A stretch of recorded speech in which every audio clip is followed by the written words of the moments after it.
Welcome to the Summer Planning Workshop. I'm so excited that you are here because summer does not have to pass you by in the blink of the eye, and you do not have to get caught up in the summer slump. You can actually have fun, make memories, and enjoy yourself in the process. You are here because you want to have a memorable summer, a summer that you can enjoy on purpose. And the process to make that happen is to plan for it. But don't you worry, because I'm going to make the planning process fun. We're going to be creating something called your Summer Treasure Map, and I have 3 steps that are going to take us through that. MAP stands for My Action Plan, because we have all these ideas, but they're not good for anything until we put them into action. Treasure means that it's holding something of importance to you. Your calendar is containing and protecting your priorities, what you decide matters most during the summer season. And by calendaring out your summer, you will be prepared. You will avoid overscheduling, overcommitting, or worse, missing out on the things that matter most to you. You'll have the clarity to focus on what you deem is important. And all of this adds up to being able to enjoy your summer on purpose. For this activity, you will need a calendar spread. Now, I have a makeshift one back here. You can actually buy monthly pages of calendars. You can go online and print them out. They're ready-made. You can even make them on your own in an app called such as Canva. The main thing is that you are printing out the calendar months that contain and encompass what summer is for you. You also need to have your summer bucket list. Check your email for this. It's just a great way to kind of collect and organize ideas for the things that you want to experience over summer. Also having some pens, pencils, Post-its, anything that's going to help you to also kind of organize and plot your ideas. And index cards are also very handy. I'm going to give you a tip on how to put those to use. So we're going to start here. Step number 1, you are going to define what kind of summer do you want to have? Describe it. Some of the common things that are shared when I ask you to describe what kind of summer you want to have: relaxing, carefree, adventurous, unwind, de-stress, take it easy. So what are some describing words? What would a successful summer look like for you? I want you to think about what you want to as you are describing. What do you want to experience? What do you want to accomplish? This is also setting up your priorities for the summer, because every time seasons change, so do your priorities. What matters most during the summer season? I say this especially after last summer. Consider all of the adjustments that had to be made last summer. How will this summer be different? How will this summer be better? Step number 2, you're going to grab that handy dandy summer bucket list. You can write right on this, print out lots of copies. You could use it as a way to corral and collect ideas, but then also have a master list that you can pull from as well. Creating a summer bucket list. The purpose of a bucket list is to help you to stop and think about what you really want this summer. A bucket list is also a good reminder that summer is short. And this in turn is going to avoid you from falling into the trap of, I'll have time, I'll do that later. It will 100% fly by. So unless you decide to design a summer that you want, get those ideas going. Think about comparing summers of the past. What did you love about them that you want to keep doing? Do you have any traditions? What did you not love about them? What kind of adjustments would you make moving forward? What are the things that you ended up wishing for but you never got around to doing? Ask yourself what you loved to do as a kid. There's something magical when we connect to our childhood experiences and we bring those into our summers now and be able to share those with our children. Also, you can brainstorm a list with these 4 words. What can you make? What can you create? What can you learn? Where can you go? So thinking about where you can go. And this can be something locally, something that's drivable, maybe something close, maybe something moderate. Maybe there is somewhere you would like to go that requires a road trip. And this is outside of big time travel. We're looking at what are different things that we want to experience during the summer that's around us that's doable. The summer bucket list is not just for you. Print out copies of these and share them with your family. Encourage each one of your family members to fill them out with these exact prompts as well. It's also nice to be able to come together and be able to share ideas, be able to ask questions, and be able to plot out these experiences together. And these experiences, I want you to think about the word experiences. These are memory makers. So think about the experiences of the past summers. Those were memory makers. They're fond memories that you have of your summers. These experiences can be experiences for you and your child/children, because you could approach that a couple different ways. Maybe you want to have an experience with each individual child. Maybe you want to have an experience with, if you have multiple children, you want to have an experience with you and your children as a group. This could be experiences for you and your husband. And this can be experiences for you and your family as a whole. So start to create a mix of experiences and accomplishments that are focused on these 3 qualities.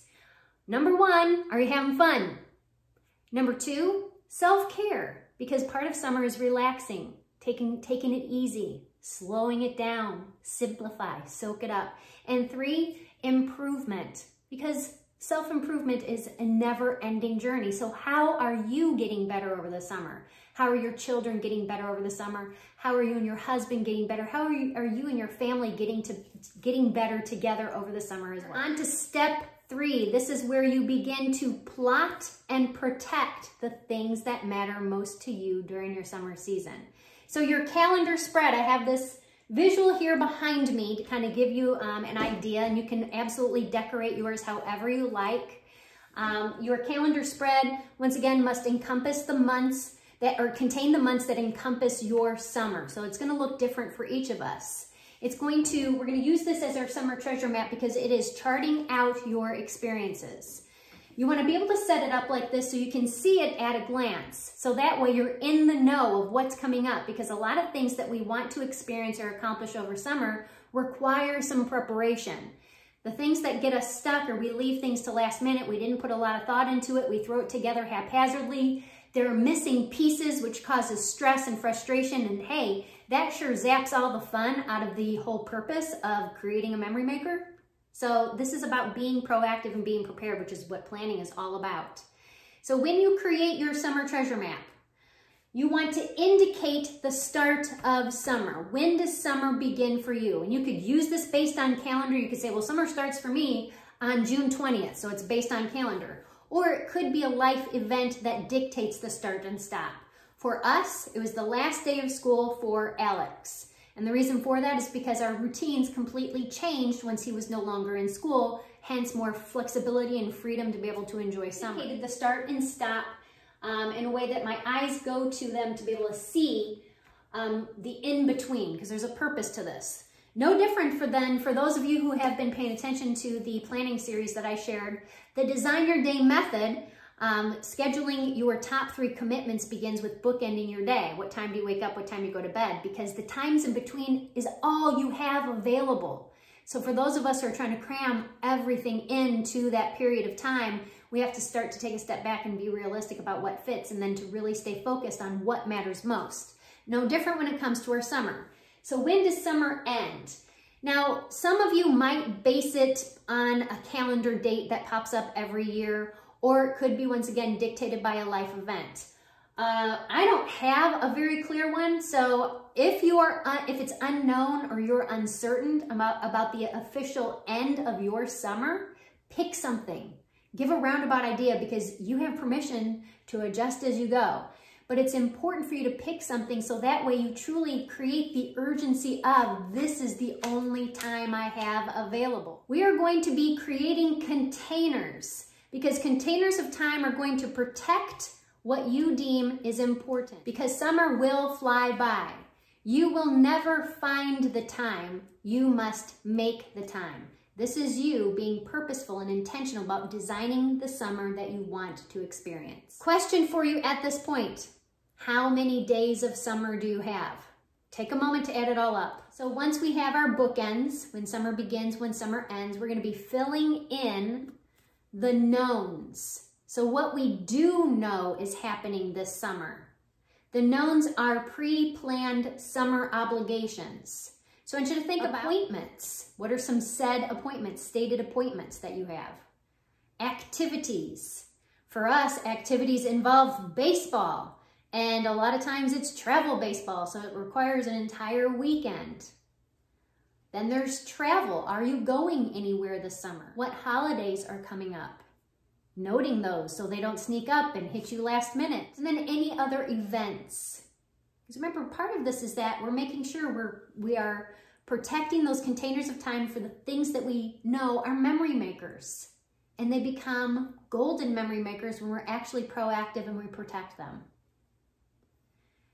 Now, you might have some of these knowns right off the bat. Maybe you need to look through, you need to look in your Google Calendar. You need to pull open a monthly calendar that you keep off to the side. You need to talk to other family members, friends of things that are coming up to fill in the rest of the knowns. Once you do, I want you to go back and I want you to count how many days of summer remain after you filled in the knowns. The purpose of that activity is to show you that you don't have all the time. And if you want to be laid back and spontaneous and free with your time, you got to create containers to protect that. Because if you do not, urgent things will pop up that will steal that time away. And all those lovely things that you said that you wanted to experience or accomplish on your summer bucket list will just get tossed to the side with a maybe next summer. That's not living your best life. Planning positions you to protect what matters most.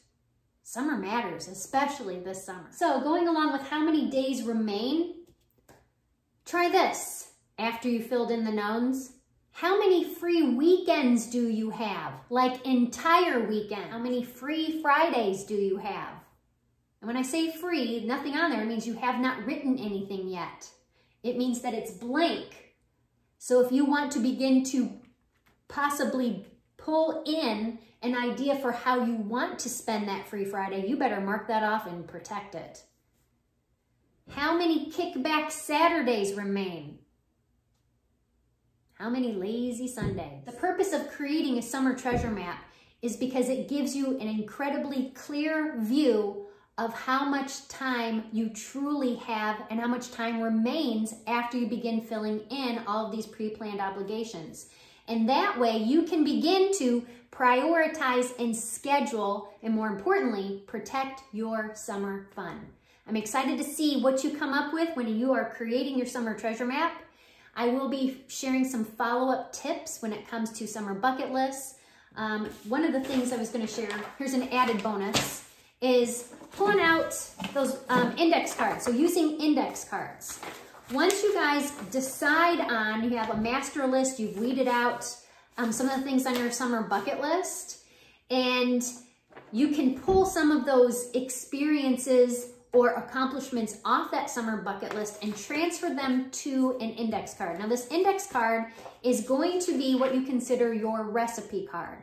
So just like we use a recipe card in order to successfully prepare a meal that is tasty and enjoyable, this is having a recipe card for whatever experience, activity, event, accomplishment that you decided was important is going to help you to be proactive so you are not rushing, missing out on steps, and it ends up extracting the fun of the actual activity. So just like with the recipe card, read my notes. There are ingredients, there's prep work, there's the actual cooking or the doing of the activity, then there's the wrap up and the cleanup. Bernheim Forest. And it's a bit of a road trip. It takes about 30, maybe 45 minutes to get there. So if I want to take the boys to go visit the Giants and make it a giant picnic, we can theme it, that requires some prep steps. Number one, we got to know what we're taking with us. Number two, we have to account for travel time. Number three, we have to decide which giant we're going to visit first and decide on the path. So these are things that prep work wise, you probably need to spend 10-15 minutes looking this website up and getting to know the area, plotting out the route or the path, getting an idea of, is it going to be sunny? Do you need sunscreen? What if it rains? Do you need to bring some umbrellas? That way, this is not something that's left to last minute. You are prepared so that when you go to have this experience, to carry out this experience, it truly becomes memorable. The other part that's cool about creating a recipe card for each of your summer bucket list items is that things don't always go as planned. So if you want to avoid the pouting and the moaning and the whining and the complaining when you guys said, we're going to the pool today or we're going on a picnic today, and things out of our control happen, we have, oh, look at that, on the back of our recipe card, we have a plan B. So that way, when you are sitting here and plotting these out with your children, with your family, you can set up the ideal experience, the ideal item off your summer bucket list that is the ideal experience on one side. Then begin to go around and say, well, what would problem solve and troubleshoot? And they say, well, we could bring our galoshes and our rain jackets and, you know, do this and that. Or we could choose to see if there's another day that we could reschedule this, or if it rains, we could choose to, and then get some ideas for the what ifs. So on said day, when you have protected and reserved that time, everything just doesn't go out the window with bad moods and grumpy kids and grumpy family. You actually have something else that you can look forward to experiencing. The purpose of this planning workshop is to give you a starting point, to give you a good overview, then break it down into 3 simple steps to get you started. The other thing I wanted to point out about my summer treasure map is that I have a summer bucket list for demonstration purposes hanging up here, but this is good to have to keep at a glance. So when you are planning out tomorrow or the week, you're looking ahead, you're pulling things off of that summer bucket list and plotting them on your calendar. And if you're unsure, there's still kind of like the what if, use Post-it notes, use pencil. Give yourself the ability to be flexible with your scheduling because things could change.